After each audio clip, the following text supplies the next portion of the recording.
വേറൊരു തമാശ ഉണ്ട്. ഒരിക്കൽ ഞങ്ങളൊരു പ്രോഗ്രാമിന് ഒരു കോളേജിൽ പോവുകയാണ്. കോളേജിൽ എന്തെങ്കിലും രാവിലെ ഒരു ഹരിശ്രീയുടെ പരിപാടി, ഒരു പരിപാടി കഴിഞ്ഞിട്ടാണ് സെക്കൻഡ് പരിപാടി, രണ്ടും ഡേയാ. അപ്പൊ ഉച്ചയ്ക്ക് രാവിലെ ഒരു പ്രോഗ്രാം കഴിഞ്ഞിട്ട് വിക്ടോറിയ കോളേജ്, അങ്ങനെ ഒരു കോളേജ്, വിക്ടറി കോളേജ് ആയിട്ട് ട്രിവാൻഡ്രത്ത്. അപ്പൊ ആ കോളേജിൽ പോകാൻ വേണ്ടി ഞങ്ങളിങ്ങനെ വായു പിടിച്ച് ഭയങ്കര, അത് ഒരു സ്ഥലത്ത് ലേറ്റായി പോയി. അപ്പൊ ഇത്തിരി ലേറ്റാണ്. ഞങ്ങൾ അങ്ങനെ ചെല്ലുമ്പോൾ അവർ തല്ലാൻ നിൽക്കുകയാണ്. ഹരിശ്രീയുടെ പ്രോഗ്രാം തല്ലാൻ നിൽക്കുകയാണ്. അപ്പോൾ NFREs ഉണ്ട്.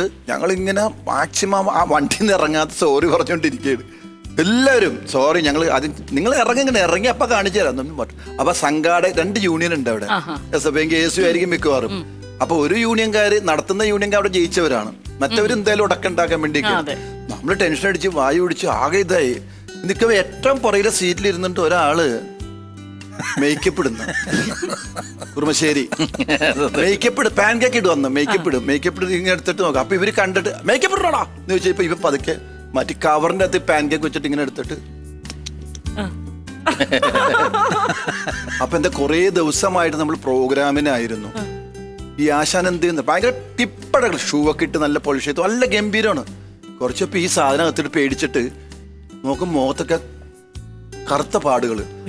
പാൻകേക്ക് അകത്തേക്ക് വിട്ട് പിന്നെ തുറന്നത് മറ്റേ പോളിഷാ. അതെടുത്ത് മുഖത്ത് ഇവിടെയൊക്കെ തേച്ചു. ഞാൻ പറയാം, എന്താ ഈ കാണുന്നത്, കറുത്തിരിക്കുന്ന കറുത്താ. കണ്ണാടി എടുത്ത് നോക്കിയപ്പോ പോളിഷ് മാറിപ്പോയി, പോളിഷ് എടുത്ത് തേച്ചു വെച്ച്. പിന്നെ അതെല്ലാം തുടച്ച് കളഞ്ഞിട്ട് പിന്നെ ഇവരുടെ സ്ഥലങ്ങളിൽ ഞങ്ങൾ പോകാറുണ്ട്. ഷോ ഇല്ലാത്ത സമയങ്ങളിലൊക്കെ. നല്ല വിഷ്വൽ ബ്യൂട്ടിയാണ്. പുഴയിലൊക്കെ പോയി കുളിക്കും. സത്യം പറഞ്ഞാൽ നല്ല അസല് കള്ളും കിട്ടും, നല്ല കള്ള് കിട്ടും. നല്ല ഇവരുടെ വീട്ടിലൊക്കെ ചെത്താൻ കൊടുത്ത കള്ളൊക്കെ കിട്ടും. പിന്നെ ആ പുഴയിലെ അപ്പുറത്തെ അമ്പലം ഉണ്ട്, അവിടെ നിന്നൊക്കെ ഇടയ്ക്ക് ഇങ്ങനെ പാട്ട്, ഭയങ്കര മൂടാണ്.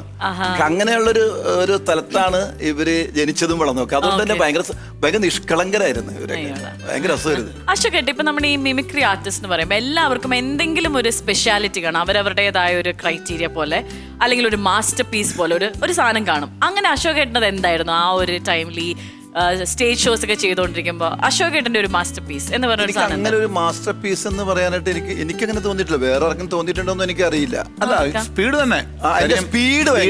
അശോകേട്ടന്റെ ഒപ്പം നിന്ന് നമ്മള് സ്കിറ്റ് കളിക്കാന്ന് പറഞ്ഞാല് ഉള്ളിൽ എന്തോ ഒരു തീയുണ്ട്. കാരണം അറിയോ, പട്ടേന്നിങ്ങനെ കൊണ്ട് കൊടുത്ത് മേടിക്കാന്നൊക്കെ പറയില്ല, അത്രയും ടൈമിംഗ് ആണ്.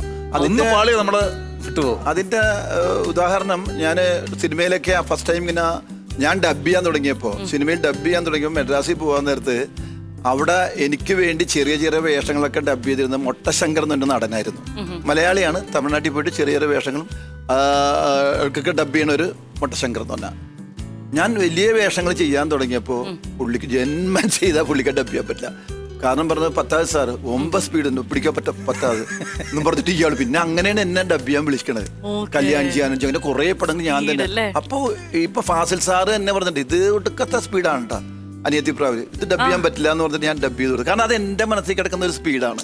പക്ഷെ ആ സ്പീഡൊക്കെ പിന്നീട് നമ്മൾ ഗ്രാജുവലി കുറച്ച് കൊണ്ടുവന്നപ്പോഴാണ് അതിന് ക്ലാരിറ്റി വേണം, അവിടെ ഇങ്ങനെ വേണം എന്നൊക്കെ മനസ്സിലായി. ഇത് പറയുമ്പം എനിക്ക് ഓർമ്മ നമ്മുടെ പറക്കും തളികയില് നിത്യ എഴുന്നിട്ട് ബുക്കാടോ ചിന്നക്കുട്ടി എന്ന് പറയുമ്പോൾ ഒരു ഡയലോഗ് ഉണ്ട്. ഞാനത് എത്ര കേട്ടിട്ട് എനിക്കത് മനസ്സിലായില്ല. പിന്നെയാണ് മറ്റേ ബുക്കാറോടെ ട്രെയിനിന്റെ സമയം ബുക്കാറിലെ വീട് ആ ഒരു സാധനം ഉണ്ട്. എനിക്കത് ഇതെന്താ ചോദിക്കണം, ഞാൻ പിന്നെ ഓക്കെ ഇത്രയും സാധനമാണോ ചോദിച്ചു അതങ്ങ് തീർന്നു. അശോകന്റെ കൂടെ അന്ന് കട്ടക്ക് സ്റ്റേജിൽ പിടിച്ചിരുന്നത് സിദ്ദിഖ മാത്രമേ ഉള്ളൂ, ഡയറക്ടർ സിദ്ദിഖ്.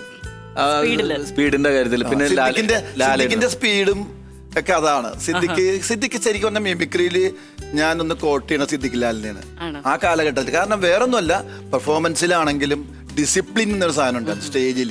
നമ്മൾ കൃത്യസമയത്ത് നമ്മുടെ സംഘടന, അതായത് ഓഫീസിലെത്തുക, കൃത്യസമയത്ത് തന്നെ വണ്ടി കയറി പോകണം എന്നൊക്കെ ഉണ്ട്. അത് അങ്ങനെ തന്നെ. പിന്നെ അത് കഴിഞ്ഞ നമ്മളെ കാണാൻ അവിടെ ചെന്ന് കഴിഞ്ഞ് നമ്മൾ കട്ടനൊക്കെ കെട്ടി പ്രോഗ്രാം കഴിഞ്ഞ് അത് കഴിഞ്ഞ് ഉടനെ പോകുന്ന അവിടെ നിൽക്കരുത്. നമ്മളെ കാണാൻ കൊതിക്കണം അവര്. അവിടെ ചെന്ന് പറമ്പിലിറങ്ങി, ഇപ്പൊ അമ്പലപ്പറമ്പിലിറങ്ങി മിഠായി മേടിച്ച നമ്മൾ അഭിനയിച്ച ആൾക്കാരാണ്.